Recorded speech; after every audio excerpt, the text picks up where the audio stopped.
Bismillahirrahmanirrahim. Assalamualaikum warahmatullahi wabarakatuh. Gimana nih kabarnya anak-anakku sekalian? Semoga selalu dalam keadaan sehat walafiat ya semuanya. Dan pada sains kelas kali ini, saya akan mengajak kalian dengan sesuatu yang lebih bersemangat sebelum mengawali pembelajaran kita hari ini. Pokoknya kalian simak video berikut dan harus diikuti ya.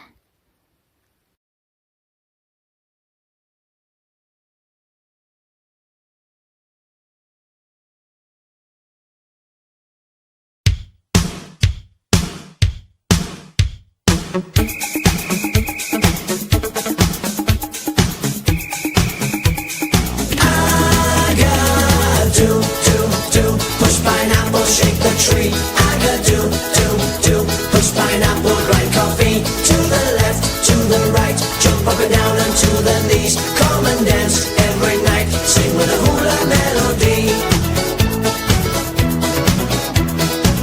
I met a hula mistress somewhere in Waikiki. Well, she was selling pineapple, playing ukulele. And when I went to the girl, come on and teach me to sway. She laughed and whispered to me, yes, come tonight to the bay. The lovely beach and the sky, the moon of Kauai, around Calypso surround. We'll all be singing this song. I got do. Push pineapple, shake the tree. I got do. Push pineapple, grind coffee. To the left, to the right, jump up and down and to the knees. Come and dance every night, sing with a hula melody. I got do. Push pineapple, shake the tree. I got do. Push pineapple, grind coffee. To the left, to the right, jump up and down and to the knees. Come and dance every night, sing with a hula melody.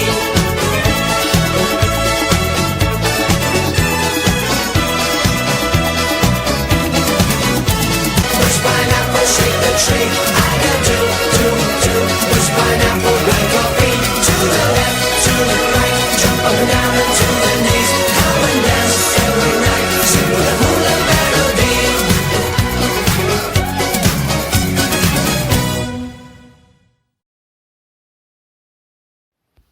Nah, itu dia gerakan-gerakannya.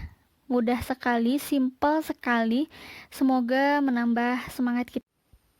Yang tadinya males-malesan, yang tadinya mager, yang tadinya masih rebahan, semoga semakin semangat juga. Dan semoga timbul rasa syukur yang lebih-lebih lagi.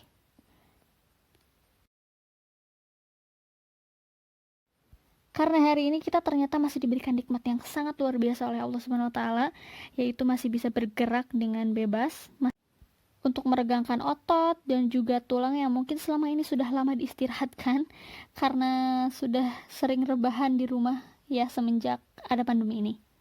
Dan kenapa sih? Mungkin kalian bertanya-tanya, kenapa sains kelas kali ini diawali dengan senam kecil-kecilan seperti tadi? Karena hari ini kita akan mempelajari bab tentang sistem gerak pada manusia bersama saya Novi Nurmaliya Fajri di SMPT Al-Multazam 2 Kuningan. Oke, untuk yang pertama, sebelum kita memulai pembelajaran juga, kita awali dulu dengan ayat Al-Quran berikut, yaitu Al-Mu'minun ayat 14. Di sini disebutkan loh, bahwa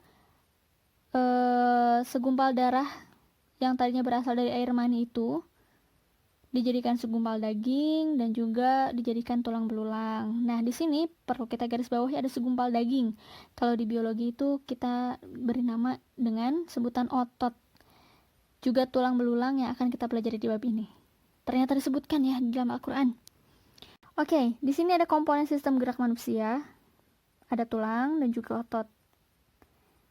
Nah, tulang sendiri dia adalah sebagai alat gerak pasif karena tidak dapat bergerak sendiri. Sedangkan otot dia sebagai alat gerak aktif ya karena dialah yang menggerakkan tulang selama ini. Lalu apa saja yang akan kita pelajari di bab sekarang? Sebenarnya ada 4 subbab yang akan kita pelajari, tapi untuk pertemuan kali ini kita akan mempelajari bab yang pertama yaitu tentang rangka atau tulang.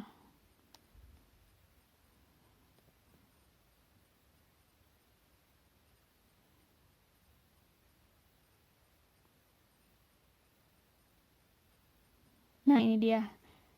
Di rangka atau tulang ini kita akan mempelajari fungsi rangka, struktur tulang, perkembangan tulang, dan juga macam-macam tulang ada apa saja. Dimulai dengan fungsi rangka. Yang pertama yaitu memberikan bentuk tubuh. Nah, kalau saya misalkan dengan tenda, tenda itu kan bisa berdiri itu karena di dalamnya ada rangka. Ya, bisa membentuk tenda itu karena di dalamnya ada rangka. Sama halnya dengan kita manusia, kita bisa berbentuk seperti ini karena memang ada rangka tubuhnya. Kalau tidak ada rangka tubuh, mungkin nanti bentuk tubuh kita akan bisa berubah-ubah seperti amuba gitu ya. Atau seperti sel. Nah, yang kedua, fungsinya adalah menopang tubuh. Seperti yang kita rasakan, kita bisa berdiri, bisa duduk. Itu karena salah satu fungsi rangka itu sendiri yaitu menopang tubuh.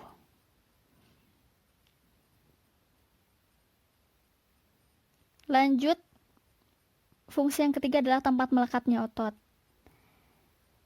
Nah, ada yang tahu nggak otot yang melekat di rangka itu namanya otot apa? Nanti kita pelajari ya. Bagi yang belum tahu, nanti kita pelajari di subbab selanjutnya tentang otot. Dan yang keempat, fungsi rangka itu sebagai pelindung organ-organ internal. Kalau kita lihat di sini, organ-organ yang ada dalam tubuh kita tuh banyak sekali ya. Mulai dari otak juga yang di dalam tengkorak. Dan di sini ada paru-paru, ada jantung, ada hati, ada lambung, usus besar, usus halus, dan sebagainya. Nah, terkait dengan organ-organ internal ini yang sangat penting bagi kelangsungan hidup kita, contohnya seperti jantung yang dia berfungsi untuk memompa darah ke seluruh tubuh, maka dia perlu dilindungi ya, dengan paru-paru dilindungi oleh tulang rusuk. Dan lanjut untuk fungsi selanjutnya yaitu tempat pembentukan sel darah. Pembentukan sel darah ini di mana? Tempatnya adalah di sumsum tulang. Nanti kita akan jelaskan lebih lanjut di struktur tulang. Kalau kalian sering makan sumsum, itu pasti udah tahu ya sumsum yang seperti apa. Jaringannya lunak. Dan dia terdapat di bagian tengah tulang.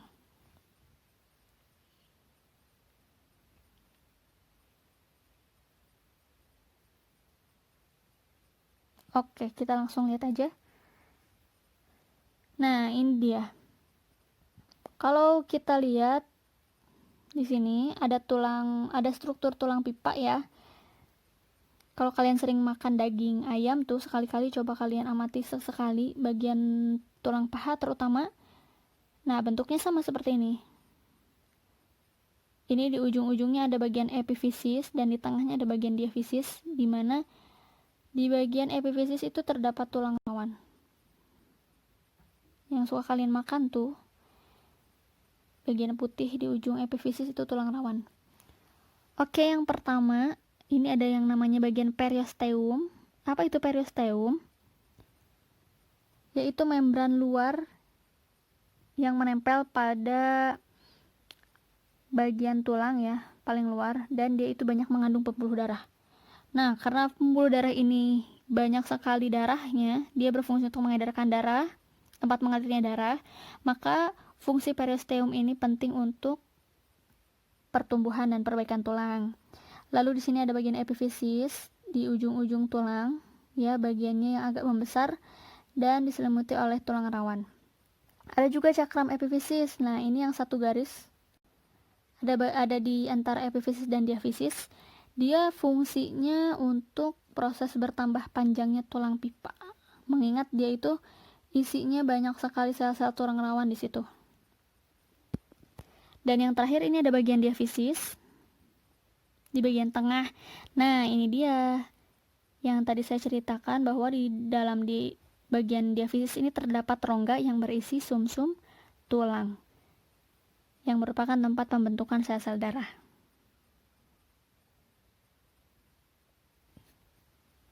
Ini dia ya sumsum tulang.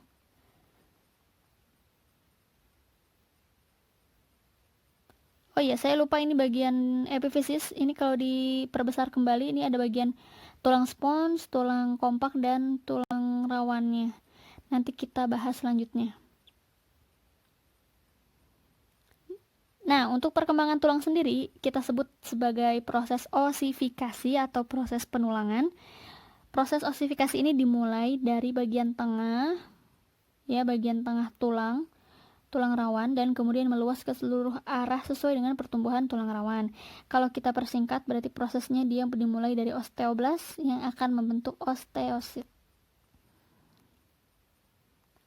Dan perlu kita ketahui juga ada fakta menarik tentang tulang kita yang tadinya ketika bayi jumlahnya sekitar 300 tulang lebih, tapi semakin dewasa tulangnya akan menyusut menjadi 206 tulang karena mengalami penggabungan. Oke, selanjutnya ada macam-macam tulang. Di sini yang pertama berdasarkan letaknya. Kita bagi menjadi dua, ada rangka aksial dan rangka apendikular. Rangka aksial ini terletak di sumbu tubuh sebagai poros. Sedangkan apendikular itu merupakan bagian rangka tambahan. Kenapa disebut rangka tambahan? Karena biasanya kalau bagian ini tidak ada, sebenarnya tidak kita masih bisa hidup gitu. Kalau bagian rangka apendikular ini tidak ada. Nah, kalau di antara dua gambar ini kira-kira yang mana nih aksial dan apendikularnya? Coba kita lihat, apakah yang kanan aksial? Ya, betul. Jadi untuk yang saya tandai yang warna birunya, rangka aksial itu berarti terdiri dari apa saja? Terdiri dari tengkorak, tulang rusuk, tulang dada, dan tulang belakang. Betul. Dan untuk rangka apendikular ini terdiri dari tungkai atas dan tungkai bawah. Lanjut, ini ada macam-macam tulang berdasarkan jenisnya. Berdasarkan jenisnya kita bagi menjadi dua, ada tulang rawan dan juga tulang keras. Kalau tulang rawan pasti sudah tahu di beberapa tempat ya, dan ini ada bagian ujung tulang rusuk, ini juga termasuk tulang rawan. Juga ada bagian persendian ya, tadi persendian lutut, ada juga di bagian hidung. Coba dipegang hidung masing-masing ya. Nah, itu termasuk tulang rawan. Ini kalau kita lihat di mikroskop seperti ini. Kalau tulang keras itu banyak sekali di sebagian besar rangka manusia. Lanjut, macam-macam tulang berdasarkan sifat matriksnya atau isinya. Ya, ada tulang spons yang isinya itu berongga. Ya, jadi dia kayak spons. Juga ada tulang kompak, dia matriksnya rapat dan padat. Nah, ini dia contohnya. Terlihat ya, ini tulang spons karena berongga. Kalau ini tulang padatnya atau kompak. Lanjut, di sini ada macam-macam tulang berdasarkan bentuknya. Di sini kita bagi menjadi 4, ada tulang pipa atau tulang panjang. Ada juga tulang pipih. Tentu saja bentuknya pipih ya, memipih. Ada juga yang tidak beraturan bentuknya. Juga ada tulang pendek.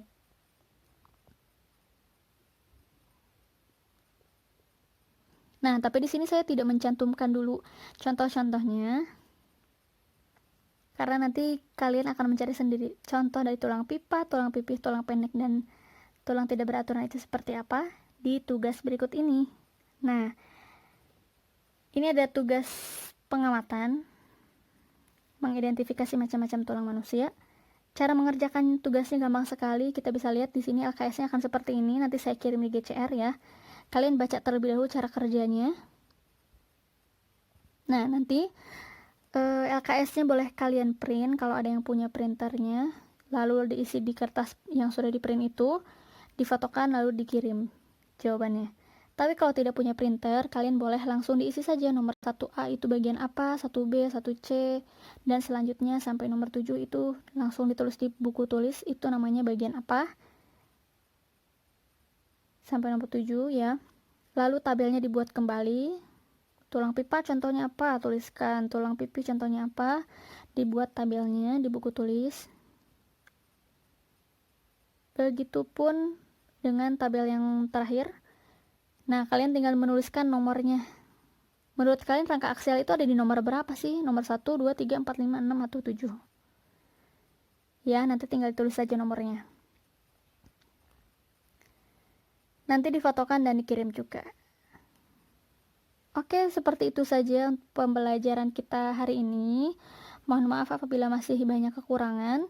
Dan semoga bermanfaat pembelajaran kita hari ini. Saya ucapkan terima kasih. Kita akhiri dengan hamdalah bersama-sama. Alhamdulillahirrahmanirrahim. Wassalamualaikum warahmatullahi wabarakatuh.